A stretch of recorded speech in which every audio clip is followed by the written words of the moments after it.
Lorsque la coopérative s'est engagée dans la démarche BIAPI, le technicien nous en a parlé et après quelques explications approfondies de ce qui pouvait être fait, on est parti dans la démarche BIAPI puisqu'elle correspondait à ce qu'on recherchait. On était avec des problèmes graminées, notamment vulpins, donc on était sur une réorientation des cultures pour essayer de maintenir le potentiel économique et agronomique des champs.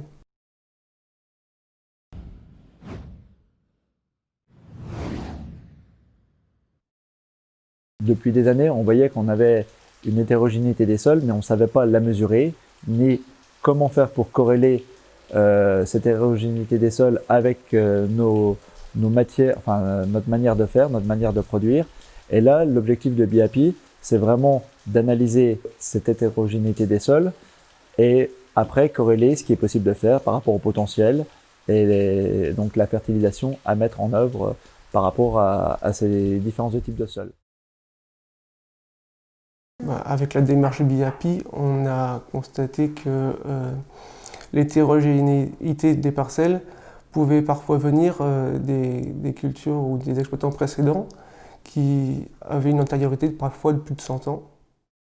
Moi, je suis en première année de BIAPI. Maintenant, on va voir l'évolution qu'on va voir sur 10 ans. Peut-être remonter certains niveaux de sol et surtout ne pas baisser les autres.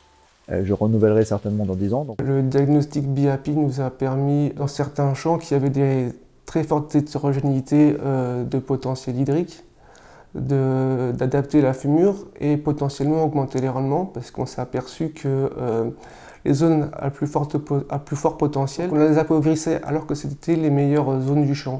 Donc si on les alimente correctement, on peut potentiellement augmenter le rendement moyen de la parcelle en évitant de surfertiliser les endroits qui ont peu de potentiel. Moi, l'objectif, c'est de transmettre mon sol, que mon sol ne pas dégrader, voire espérer un peu l'enrichir.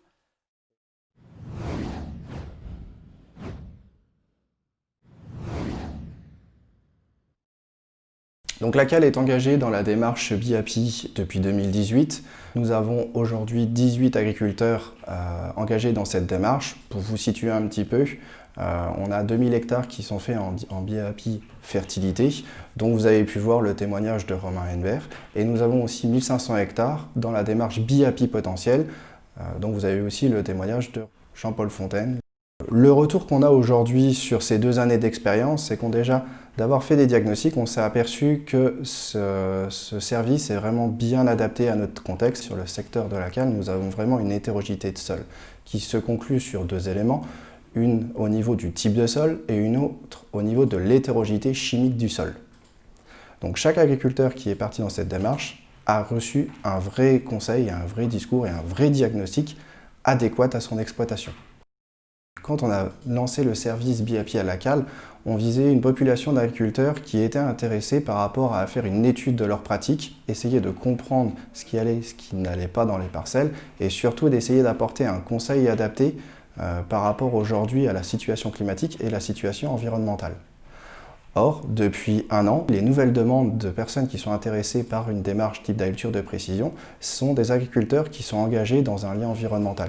Au sein de leur exploitation, ils veulent justifier leur pratique agricole et assurer aux consommateurs aujourd'hui que quand ils décident de faire un traitement dans leur champ ou d'apporter de l'engrais dans leur champ, ce traitement ou cette application est dû vraiment à un conseil attitré à la parcelle et réfléchi. Le but réel, c'est d'apporter la bonne dose au bon endroit pour montrer aux consommateurs que si l'agriculteur travaille dans son champ, c'est que son champ en a besoin. Pas plus, pas moins.